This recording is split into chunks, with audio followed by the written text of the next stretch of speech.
Só, Michele, o Barleta foi anunciado, como a gente antecipou ontem, o Corinthians comprou 50% dos direitos dele por 6 milhões de reais, contrato assinado até dezembro de 2026, mas é amanhã que nós teremos novidades mesmo, sabe por quê?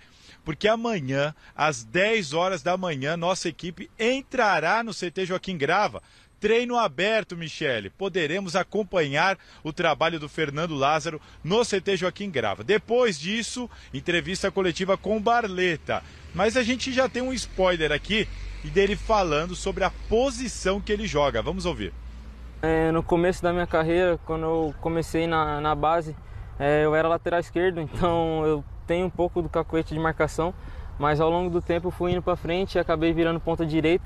É o lugar que eu me sinto mais confortável de puxar a bola para dentro do campo, e então flutua ali por dentro. Então acho que são essas minhas características, né? Procurando atacar o espaço com velocidade.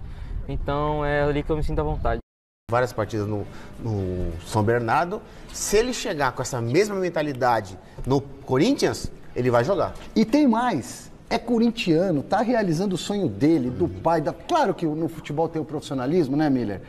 Mas quando você pode aliar a sua paixão, a sua profissão, pô, fica mais legal, ainda mais. Tem coisa melhor. Né, pô, o cara vestia a camisa do Corinthians, ia na arquibancada, e hoje tá tendo essa oportunidade. Eu tenho certeza que esse moleque ele vai entrar em campo com a faca nos dentes. Em relação à reserva do Renato, até coloco aqui para vocês que acompanham o futebol.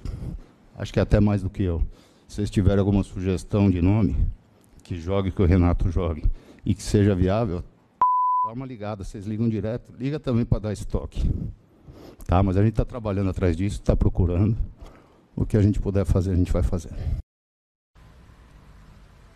Tá aí, claro que o Duílio falou em tom de brincadeira, mas Michele, a questão é a seguinte, cada hora surge um nome, uma especulação, já falaram de Maurício do Internacional, Matheus Pereira que está fora do país, enfim, a informação é de que o Corinthians ainda não definiu um alvo, quer um meia, quer um centroavante, mas não encontrou esse nome ainda no mercado. O presidente do Corinthians falou sobre a possibilidade do Luan ser reintegrado ao elenco. Eu fui muito claro naquele dia, ou em outras entrevistas, sempre sobre o Luan. Ele vem treinando separado. Foi muito falado esses dias sobre uma reintegração e até falei com alguns jornalistas, alguns colegas seus sobre isso. Depende muito dele, mais do que do Corinthians. Mas eu não quero também, eu quero andar para frente. Né? Chegou o Christian, aí está chegando, nós temos um time para começar um brasileiro, uma Libertadores.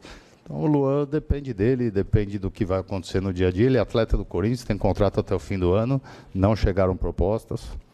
E se chegar alguma coisa, a gente vai estudar junto com ele para que ele possa seguir o caminho dele. Mas, por enquanto, nada de novidade. Ou seja, Michele, depende do Luan, mas o Luan não parece querer nada com a vida. Como vocês viram, o Corinthians não tem interesse em usar o jogador, não tem proposta pelo Luan. O Luan tem apenas 29 anos. O contrato dele vai até o final desse ano. E a informação que eu tenho é que o Luan não tem treinado bem e, além disso, tem curtido bastante a noite. Ou seja, situação complicada para o Luan no futuro. Mas, nesse momento, é complicada para o Corinthians. Vamos colocar na tela aí para a gente dar uma olhada nos números do Luan desde que ele chegou ao timão. O Luan foi contratado no início de 2020 a pedido do Thiago Nunes, o André Sanches que foi o responsável por fazer essa contratação.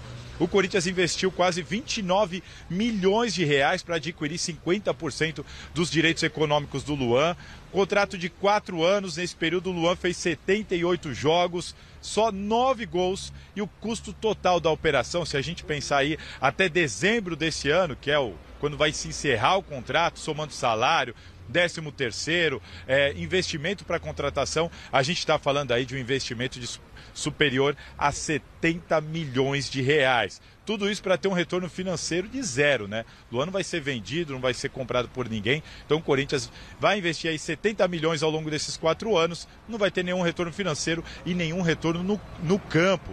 Aliás, gostaria de lembrar, o Luan não entra em campo pelo Corinthians há mais de um ano. E ele não entra em campo desde novembro, quando jogou lá pelo Santos, desde novembro, a última partida que ele fez. Passo a bola para você dizendo o que acontece com o Luan. Abandonou a carreira e é a pior contratação da história do Corinthians? Daqui a pouquinho eu volto com mais. De tudo, o Corinthians já tentou ajudar o Luan com tratamento psicológico, colocou à disposição dele psicólogos, psiquiatras. O Luan tem realmente um problema para resolver, um problema pessoal. O Corinthians tentou ajudar e o Luan recusou essa ajuda. Tá?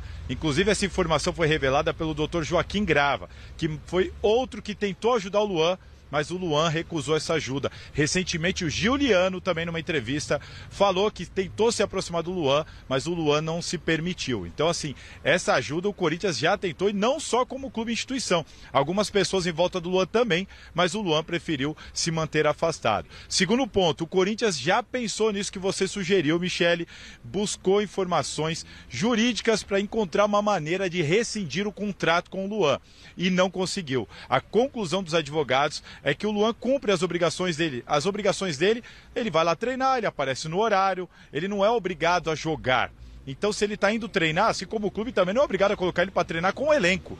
Então, está todo mundo cumprindo cada um a sua parte. Portanto, o Luan não se encaixa na justa causa. O Corinthians, se quebrar o contrato, tem que pagar a multa. E quando o Corinthians já tenta negociar com o Luan, já houve essa tentativa de negociar uma rescisão amigável, cada um seguir a sua vida, o Luan se recusou. Quer ficar lá ganhando o salário até o final do contrato, Michele.